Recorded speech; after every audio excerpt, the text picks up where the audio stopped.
Maaf mengganggu, boleh pinjam 5 minit tak bang? Tak sure lah ada ke tak 5 minit. 5 minit masa. Ingatkan 50 sen. Masa. Nak pinjam 5 minit? Boleh. Boleh. Nama abang apa bang? Saya John Chia. Pernah nak rushing ni, saya nak ke tengah tunggu Grab ni, nak jumpa tunang saya Salmiah. Oh tak apa bang, saya ambil masa 5 minit je. Abang ada 24 jam bang. Jadi tak kurang pun masa abang. Oh okey. Buku. Buku ni kalau abang baca kan, dia akan mengubah 360 darjah kehidupan abang. Dia adalah kata-kata motivasi untuk kita berhijrah dan sebagainya. Sorry bang. saya tak beli buku sekarang sebab saya baca online semua kan. Lepas tu saya sekarang ni tengah berjimat lah nak kahwin, nak simpan duit. Okey, tak macam ni. Abang memang tak baca buku lah. Tak baca sangat. Patut nampak.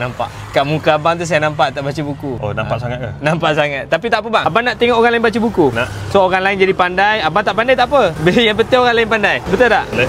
Jadi macam ni, saya ada satu plan ni. Abang belikan, saya bagi orang lain. Oh. Faham tak? Maknanya saya bayar sedekah macam tu lah. Macam infak lah lebih kurang. Lebih kurang lah. Tapi biasa Quran, pernah lah infak Quran. Tak pernah pula buku. Dia ilmu luas bang, ilmu luas. Macam ramai sangat orang perlukan buku ni bang. Nak ubah hidup dia. Abang tengoklah, dia ada kata-kata semangat tu. Macam buku cek lah. dia design macam tu je. Oh, design okey. Abang pertikaikan hasil karya orang ke? Tak. Berapa? Boleh lah. Abang nak semua satu buku ke ataupun abang nak bahagian? Satu buku lah. Satu buku ni nama abang seorang lah Nama saya seorang. Nanti kat dekat muka depan ni saya tulis nama John Chia, penyumbang. Penyumbang, bagus. RM1,000 bang. RM1,000. Buku? Ya, buku RM1,000. Buku ke cincin? Ni payah cakap dengan orang tak membaca buku ni. Okeylah, tak apa. Kalau macam tu bahagian lah. Berapa bahagian?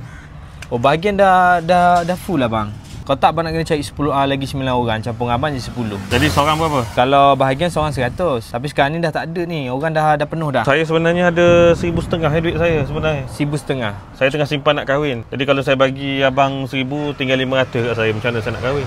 Alah tak apa bang. Abang kena percaya rezeki bang. Abang bagi 1,000 ni, silap-silap abang dapat 10,000 ke? Siapa tahu cepat sikit abang kahwin, betul tak? Betul. Okey, ambil lah 1,000 ni. Wah, tu 1,000. Banyak 1,000. Okey bang, terima kasih banyak. Saya bagi sesiapa Okey, terima kasih banyak bang. Semoga murah rezeki, cepat kahwin. Okey bang. Hello, ya tunangku. On the way ni, tengah tunggu Grab lah, tak sampai-sampai lagi. Nak beli barang? Berapa? Tak sure saya ada duit ke tak. Saya tinggal 500 dalam dompet ni. Tadi saya ada tolong brother tu seorang tu beli buku dia. 500 tak cukup. Awak nak beli barang apa? Putus tunang. Apa ni? 500 tak boleh sara awak. Jangan macam tu. Bulan depan gaji bukan 500 ni saya akan pakai seumur hidup. Awak biar pakai otak sikit. Siap nak putus tunang, sabarlah. Saya jap. Saya pergi kejar brother buku tadi dah nak minta balik 1,000 saya.